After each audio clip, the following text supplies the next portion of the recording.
Hello po, today magtuturo po ako kung paano mag-open ng Netsbo wallet. First, i-open nyo po ang inyong Google Chrome at hanapin nyo po yung Netsbo wallet. Wala pong nagturo sa akin ito kung hindi ako lang po mismo ang nag-study. And then, i-click nyo po yung Netsbo wallet.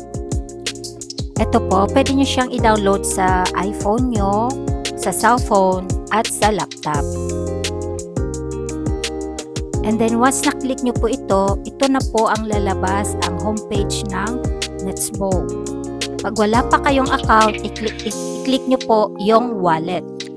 At pwede nyo itong i-scroll at basahin nyo yung about dito sa ating platform.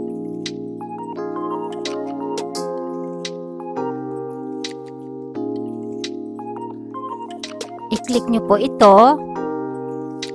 Pag wala pang account, i-click ang Create Wallet. Pag may account na, ito ay i-Restore Wallet.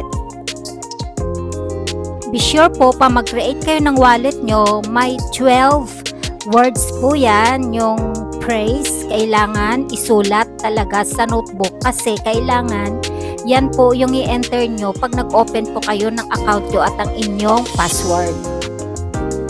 I-open ko po ang aking account. So, dahil meron na ako, ni-click ko po yung Restore Wallet. By the way, pipili lang po kayo either 12 words or 24 words. Pili ko po ay ang 24 words. After na-click ko na po yung 24 words, ito na po ang lalabas. Kailangan po yung password mo ay nakasulat din para hindi mo makalimutan. Dapat pareho ang password sa taas at saka sa second layer. Paalala lang po, yung mnemonic phrase po, kailangan wala pong nakakaalam at wag na wag nyo pong ibigay kahit kanino para hindi po kayo ma-scam at hindi po makuha yung iyong mga cryptocurrency. So, ito na. Okay na ang aking password at ito na po ang aking account. Sa Netsbo, nakita nyo po mayroon akong 1 nets kasi nakalagay yan doon sa ating gig na once na i-transfer mo ang iyong miners coin ay makakatanggap ka ng 1 nets at ang miners coin mo ay magiging CBR. 1 miners coin is equivalent to 1 CBR. Mayroon ka ring sariling wallet dito or wallet address. Same din ng gig, di ba? Mayroon ka ring wallet address. Pag na-click nyo po ang receive, doon po lalabas ang wallet address nyo at pag magkaroon kayo ng Netsbo, makikita nyo 0 po yung nets nyo. By the way, pag gusto nyo pong i-transfer ang miners coin nyo into Netsbo, kailangan lang po mayroong 1 Ghost coin ang laman ng iyong Ghost wallet. Kasi ang transfer fee ay 1 Ghost coin.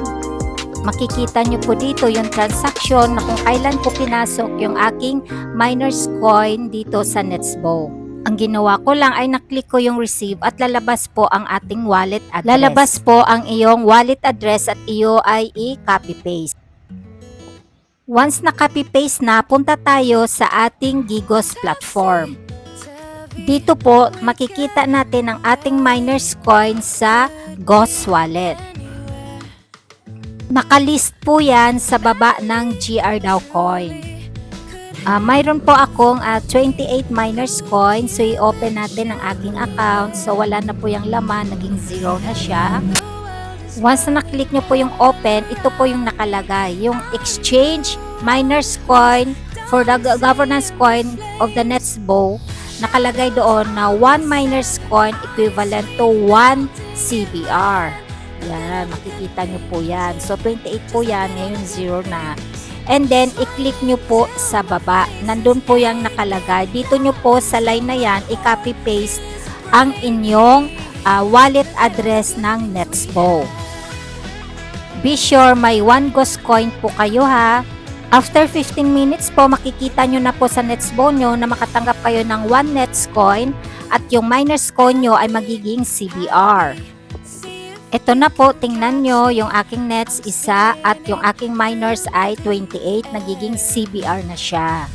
Then, ang gagawin nyo po, i-click nyo po yung staking.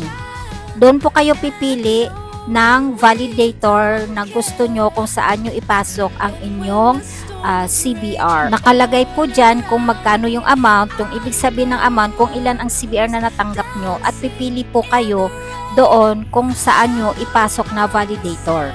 Once binuksan nyo ang Google Chrome at i-click nyo yung wallet, lalabas na po dito ang inyong wallet 1 ng Keystore file at dyan po makikita yung nets.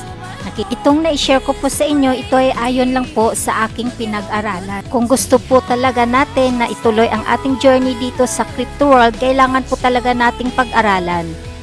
Magbibigay po talaga tayo ng effort kasi medyo complicated po dahil marami po tayong mga platform. Kung gusto nyo po talagang malaman pa ang lahat-lahat na nangyayari sa company, buksan nyo lang po yung Olympia Love at nandoon po yun sa news. Dahil ako po, eager po talaga ako malaman ang ating bagong platform ngayon kasi po nandito na tayo.